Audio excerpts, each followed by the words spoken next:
Well, it's time now for our weekly segment, and that is the Week in Review, where we take stock of some of the big stories happening in the world of business. And I'm now joined by our resident analyst, that is Ken Gishinga. Many thanks for joining us.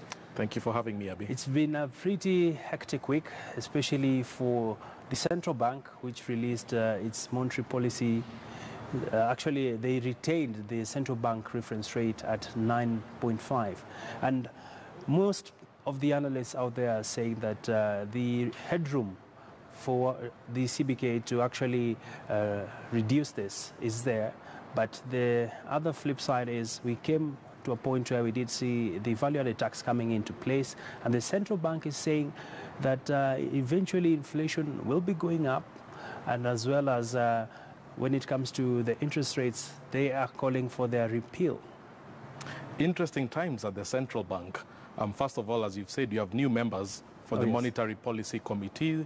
Obviously, they try to bring in people from academia, people from industry, and they're pretty much roped in for the first MPC meeting. This is a meeting that has to be held once every 2 months. And as you said, they decided to hold it where it was. And it did make sense, because first you have new members coming in, you have a lot of issues around VAT in September. So it did make sense to maintain it in a stable way for now.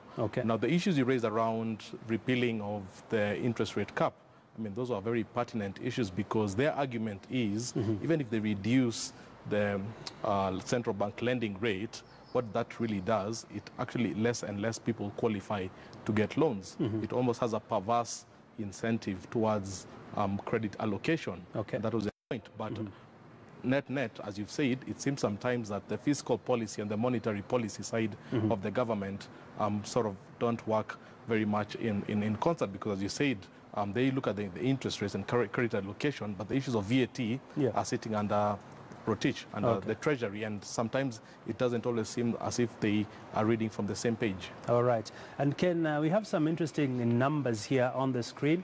And looking at these numbers, Ken, you can just come closer so that we can have a more elaborate discussion around this.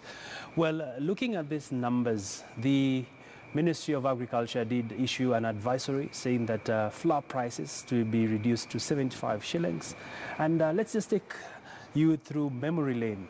Well, in April 2017, first time, the 2 kg packet of maize flour was going to 153 shillings. In May 2017, it was at 150.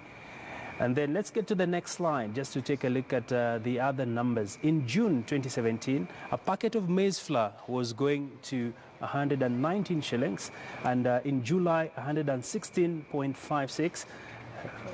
Next slide, we should be able to see the variation now. August, almost similar period with now, Ken. Packet of maize flour, 115.67. In October, 118.68.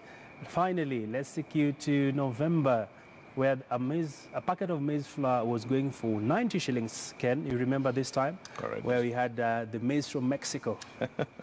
It was going at 90 shillings, and it was under a subsidy program by the national government, which eventually came to an end. Now, in January, the subsidy came to a close. Maize flour prices went to 110 shillings. And let's take a look at the final slide before we can get Ken's reaction. So, between that time and now, a 2 kg packet of maize flour is retailing at just about 90 to 100 shillings. In September, the government has made this proposal. How practical is this, Ken, for it to be implemented? You know, Abby, the thing about maize, it's a staple food in Kenya, which means it's not just a political issue, but it's a matter of food security. And the way you deal with maize has to be very different from how you deal with other commodities. And so in as much as we are a free market economy, we have to make sure that the people who depend on maize, which is the whole country, the prices are very stable. And that came up in the meeting with the farmers in Uasin Gishu, where I think some of the proposals were they need to look at things like avocado, and they were like, no, you can't rotate from maize into avocado, because maize is a staple food. It's part of our history, it's part of our culture. So I think they need to treat maize in very special way, in as much as it's a free economy. Now, when you look at the prices, last year, you're right, it became a political point, to the point where they had to cap it off. And of course, a lot of people said, well, after the elections, they let the prices go up, and they did go up. It was more of a populist move. It was a populist move, but I think right now what they're talking about, and you've seen the conference happening right now in Nandi, is first of all, they're saying that agriculture needs to be fully devolved. Because that is where production is happening, and I fully support that. Policy making is what happens in Nairobi, but we really have to think of devolving NCPB. We really have to about devolving all the other functions related with maize, because the governor there made a very good argument. He talked about the climatic conditions in the counties, where the soils and the acidity, the climate, the planting season, they vary between Eldoret and Nandi and the other parts. So it makes sense so that the devolved NCPB is able to buy fertilizer for its own county. So I really support that conversation. Now, moving forward, I think the key thing has to be around really thinking agriculture and food security is part of the Agenda 4. And a lot of the farmers are saying it's not just a matter of delayed prices, it's a matter of what's the long-term sustainability, because a lot of maize farmers are saying it's no longer being profitable to plant it. So I think from the policy perspective, the CSAs really have to come up with a white paper to really map out the next 10 years of maize planting, because unless they do that, if they give proposals about sort of like moving into other areas like avocado, then they'll sort of disconnect with the ordinary Monanchi. Widen the net a bit. Exactly. All right. Finally, Ken, in less than a minute, President Uhuru Kenyatta was attending the United Nations General Assembly in New York. He secured some deals that are touching on the housing sector, where we're looking at almost 100,000 units of houses to be built. Perhaps, what does this mean towards him kickstarting the Big Four, especially on the housing pillar? I think it's a great initiative.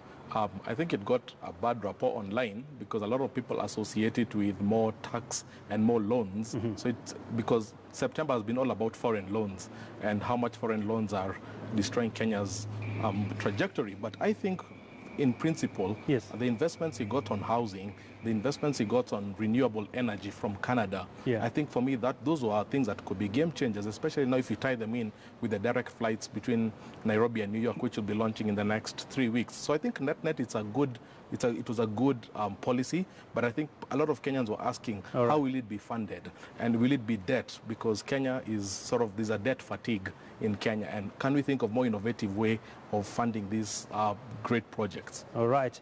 Many thanks, Ken, for making time. Always a pleasure. We appreciate, and that is Ken Gishinga just talking to us in relation to developments around the economy in the country.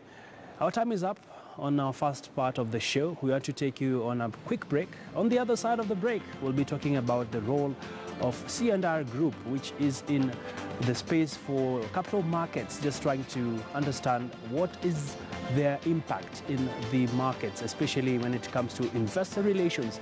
Well, I had a sit down with the CEO, that is Kerry Ann Makatiani. All that coming up after the break. For me and the entire team, enjoy the rest of your viewing.